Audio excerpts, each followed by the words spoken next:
حسبي ربي جل الله ما في قلبي غير الله نور محمد صلى الله لا إله إلا الله.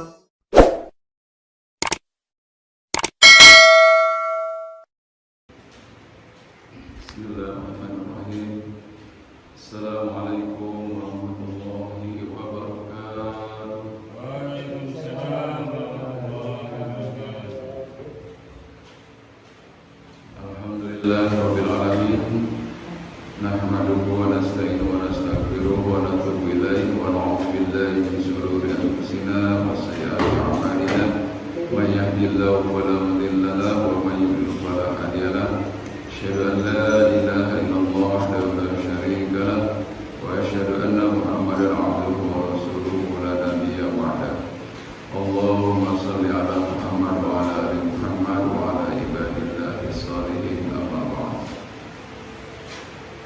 Saya hormati seluruh jamaah subuh sholat Bahrul Jannah.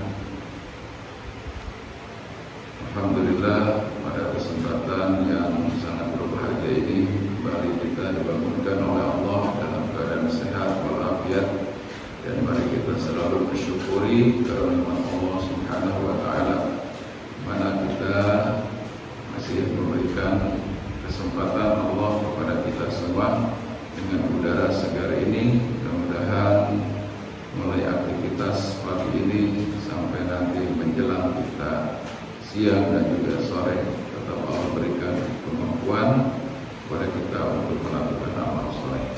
Amin. Kita lanjutkan untuk kajian subuh kita dari Suratul Quran atau lintasan ayat-ayat Al-Quran ini, yaitu masih dalam Quran Surat Al-Fatihah, tentang berkomunikasi dengan Allah Subhanahu wa taala.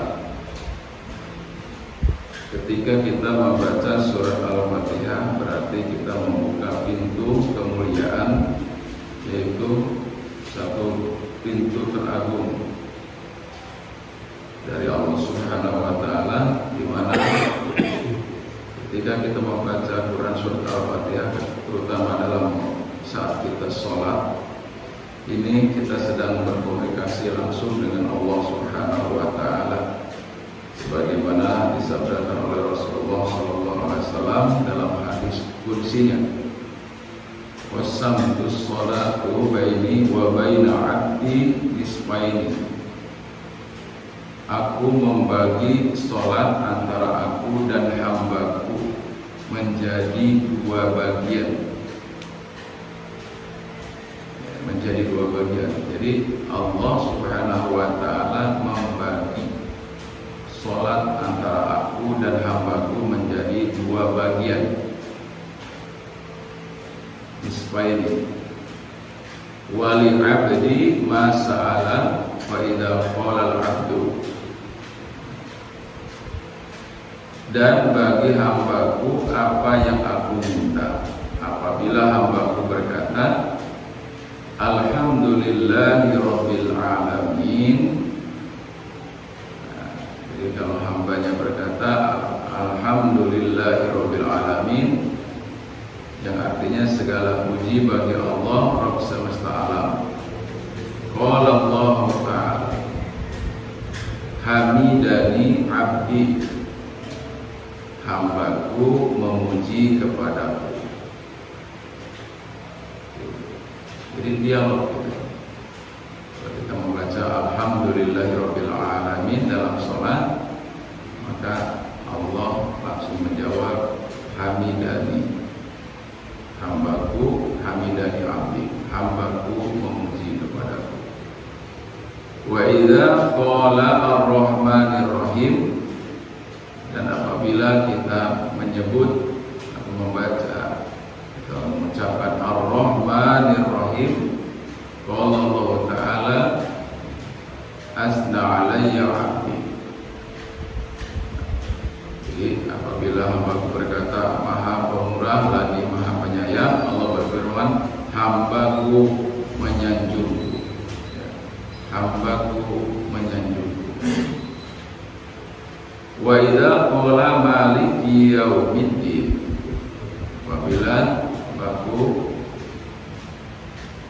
melafazkan maliki yaumiddin yang artinya yang menguasai hari pembalasan.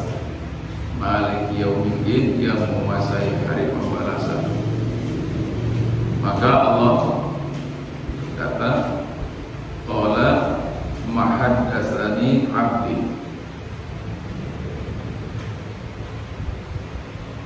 Allah berkata, hambaku memuliakanku atau hambaku berserah diri kepadaku. Majadani abdi. Fa idza qala iyyaka na'budu wa iyyaka nasta'in, hanya kepada Engkau kami menyembah dan hanya kepada Engkau kami mohon pertolongan. Allah menjawab, hadza baini wa baina 'abdi wa li 'abdi ma sa'ala. Jadi Allah menjawabnya, ini antara aku dan hambaku dan baginya apa yang dimintanya. Jadi dialog sebenarnya kita dengan Allah Subhanahu wa taala saat kita membaca Quran surat Al-Fatihah. Wa idza qala ihdinas siratal mustaqim siratal ladzina an'amta 'alaihim ghairil maghdubi 'alaihim waladdallin qala hadza li'abdi wa li'abdi ma sa'ala. Jadi apabila kita berkata ihdinas siratal mustaqim, tunjukkan kami ke jalan yang lurus. Ke jalan yang lurus yaitu siratal mustaqim. Siratal ladzina an'amta 'alaihim ghairil maghdubi 'alaihim waladdallin. Jalan yang lurus itu adalah jalan orang-orang yang telah Engkau anugerahkan nikmat kepada mereka. Bukan jalan orang-orang yang dimurkai dan bukan jalan orang-orang yang sesat. Maka Allah berfirman, ini antara aku dan hambaku dan baginya apa yang aku minta. Jadi diulang oleh Allah Subhanahu wa taala, ya, semua apa yang istilahnya engkau pujikan kepadaku, kau sanjungkan kepadaku. Jadi di situ Allah Subhanahu wa taala langsung merespon, hambaku menyanjungku, hambaku memuliakanku, hambaku meminta kepadaku. Inilah ya dialog hamba yang disebut tadi. Allah membagi sholatnya hamba itu dua bagian ya. Jadi membagi dua bagian itu artinya ada satu dialog interaktif seorang hamba dengan sang khalik, makhluk dengan khaliknya, seorang hamba dengan Allah Subhanahu wa taala. Jadi sekali lagi, setiap saat kita membaca surat Al-Fatihah, kita akan merasakan bahwa Allah memberi jawaban kepada kita. Tidak ada kemuliaan yang sepadan dengan dialog yang berisi penyebutan hamba dengan pengabulan doa dari Allah Subhanahu wa taala. Padahal di sini katakan hamba itu tidak melakukan hal yang baru dan memberikan jasa apapun kepada Allah Subhanahu wa taala. Sungguhnya maksudnya Allah dan satu-satunya yang layak mendapatkan pujian, bahkan Allah lebih baik daripada apa yang dipujikan hambanya. Ya, jadi di sini ada satu kisah tentang kepekaan Umar bin Khattab. Setiap kali Umar bin Abdul Aziz, maaf ini Umarnya di sini adalah Umar bin Abdul Aziz yang membaca surat Al-Fatihah. Ia menghayatinya ayat demi ayat, lalu dia diam sejenak di sela-sela setiap ayat, Ketika ditanyakan alasannya, beliau menjawab, aku ingin menikmati jawaban Tuhanku. Jadi kalau kita membaca surat Al-Fatihah itu bukan satu nafas dengan kecepatan kilat, tapi justru beliau, Umar bin Abdul Aziz, beliau ketika sholatnya, bisa jadi ini yang dimaksud sholat sendirian ya, sholat sendirian mungkin ketika qobliyah atau ba'diyah, sholat sendirian ataupun bahkan tadi sedang melakukan sholat nafilah atau sholat malam. Nah, beliau selalu membaca Al-Fatihahnya itu begitu sahdu.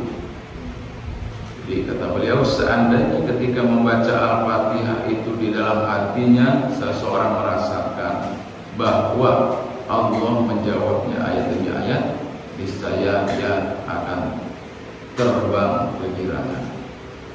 Ini namanya dialog dengan Sang Pencipta kita, seperti yang dirasakan oleh para nabi, para rasul. Nabi Musa itu berdialog dengan Allah Subhanahu wa taala ketika mau menerima ayat-ayat Allah. Wa kallamallahu Musa takliman. Dan Allah telah berdialog dengan Nabi Musa dengan interaktif, dialog yang sempurna. Ini sekalian yang baru bisa kita berikan kembali pada kajian subuh kali ini, insyaallah.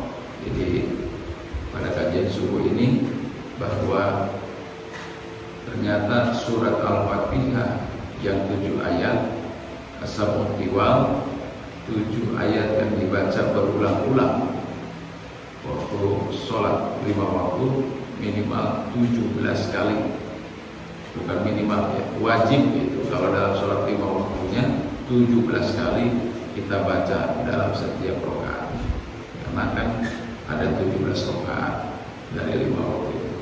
Nah, itu wajib kita baca di setiap rakaat. Disitulah kita merasakan ya, kalau kita lagi sholat menjadi imam atau kita sholat sendirian ya, ketika kita sholat sholat qobliyah atau ba'diyah atau rawatib, maka diharapkan untuk merasakan dialog kita dengan Allah Subhanahu wa taala.